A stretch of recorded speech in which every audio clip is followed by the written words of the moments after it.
ভাবছিলাম একটা বিষয় নিয়ে অনেক দিন ধরে বলতে পারেন দোনমনোই করছি যে কিভাবে আপনাদের সামনে হাজির হব। আজকে ভাবলাম না বললেই না, আর ফেব্রুয়ারি মাস আসলেই বাংলা নিয়ে কথা বলতে হবে এরকম কোনো কথা নেই। এবং ফেব্রুয়ারি মাস আসার অনেক আগেই আমি ভাবছি আপনাদের কাছে এটা নিয়ে হাজির হব। নতুন একটা চল হয়েছে, সেটা হচ্ছে যে একটা রেস্টুরেন্টে ফোন করেন, একটা দুইটা টেবিল রিজার্ভ করার চেষ্টা করেন, তথাকথিত পশ রেস্টুরেন্টে ফোন করলে ইংরেজিতে ছাড়া তারা বাংলায় কোনো কথাই বলতে চায় না, এবং যাও বলে তাও ইংরেজিটাও স্পষ্ট করে বলে না এবং ভুল বলে। আপনি যদি ওদেরকে টাকা দিতে যান, ইংরেজিতে আপনাকে টাকার কথা বলে, বাংলায় বলতে ওদেরকে বারণ করা হয়েছে। আমি কিভাবে জানি? আমি জিজ্ঞেস করেছি। বিশেষ করে এই যে যেমন ধরুন KFC, Pizza Hut, burger king, তাদেরকে ফোন করুন, তারা কেউ ইংরেজি ছাড়া বাংলায় বলবে না। অনেকটা যে ইংরেজিটা বলাটা পশ, ইংরেজিতে বলাতে আপনি যাতে উঠেছেন, ইংরেজি বললে আপনি দামটা বেশি করে আপনি বিক্রি করতে পারবেন।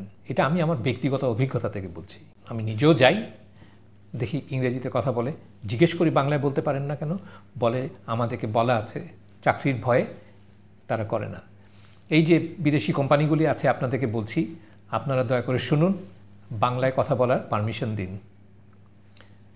কিছু কিছু টেলিভিশন বা রেডিও স্টেশনে আপনি কথা শুনলে আপনার বুঝতেই পারবেন না আসলে আপনি কি বাংলাদেশে আছেন নাকি ইংরেজি কোনো স্থান আর বাংলাদেশের স্থানের কোনো এক মাঝামাঝি একটা জায়গায় আছেন।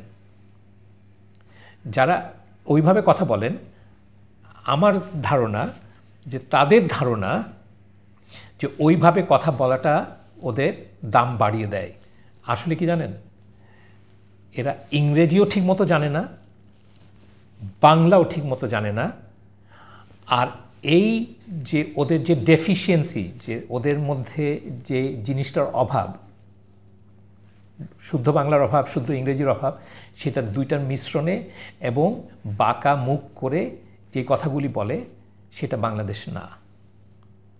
বাংলাদেশের মানুষগুলো এইভাবে কথা বলে না। আরেকটা জিনিস খেয়াল করেছি, একটা বিশেষ ফোন কোম্পানির যে ভয়েস মেসেজ যেগুলো থাকে, তা শুনে আপনার মনেই হবে না এটা বাংলাদেশের বাঙালি আপনাদের সঙ্গে কথা বলা হচ্ছে। মনে হচ্ছে যেন পশ্চিমবঙ্গের বাঙালি আপনাদের সঙ্গে এই মেসেজটা রেখেছে। আমরা 20 কোটি বাঙালি, বাংলাদেশি বাঙালির মধ্যে কি একটা ভয়েসও নাই, একজনও নাই যে আমরা সুন্দর করে এই মেসেজগুলো দিতে পারি? আমাদের কোম্পানিগুলি কেন আমাদের লোকদেরকে হায়ার করে না, ভাড়া করে না? তাই আমি মনে করি ফেব্রুয়ারি মাস আসার দরকার নাই। প্রত্যেক দিনই ফেব্রুয়ারি মাস, প্রত্যেক দিনই শুদ্ধ বাংলায় কথা বলতে হবে, প্রত্যেক দিনই নিজের আত্মপরিচয়ে গর্ববোধ করতে হবে, প্রত্যেক দিনই বলতে হবে যে শুদ্ধ ভাষায় বাংলা কথা বলবো। যারা বাংলিশ বলেন তাদের বেশি, যেটাকে বলি, আত্মশ্লাঘা অনুভব করার কোনো প্রয়োজন নাই যারা বাংলিশে কথা বলেন। আপনারা পশ না, শুদ্ধ ভাষায় কথা বলেন, মুখ বাঁকা না করে স্ট্রেইট করে কথা বলেন।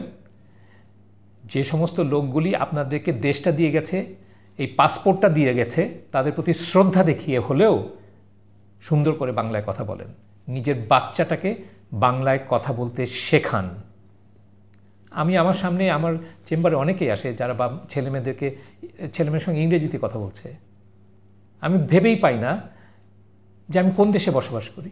অনেকটা এরকমই যে তুমি তো বাবা বড় হলে কানাডাতে গিয়ে দোকানে কাজ করবে, তোমার আর বাংলাদেশে বাংলা শেখার কি দরকার? হ্যাঁ, কানাডায় গিয়ে দোকানে কাজ করব, কিন্তু বাংলাদেশে কাজ করব না। এবং শিক্ষা ব্যবস্থাটা এমন হয়ে গেছে, হ্যাঁ, যে আমাদেরকে শেখানোই হচ্ছে এমনভাবে বড় হয়ে জন্য যে অন্য দেশে ছোটোখাটো চাকরি করে বেঁচে থাকতে পারি। যদি আত্মমর্যাদাশীল একটা জাতি হিসেবে আমাদের বেঁচে থাকতে হয়, তাহলে নিজের ভাষায় কথা বলতে হবে। যেদিন নিজে সম্মান করতে পারবো, ঠিক সেই দিনই পৃথিবীর অন্যান্য জাতিরা আমাদেরকে সম্মান করতে এগিয়ে আসবে। অনেক অনেক ধন্যবাদ।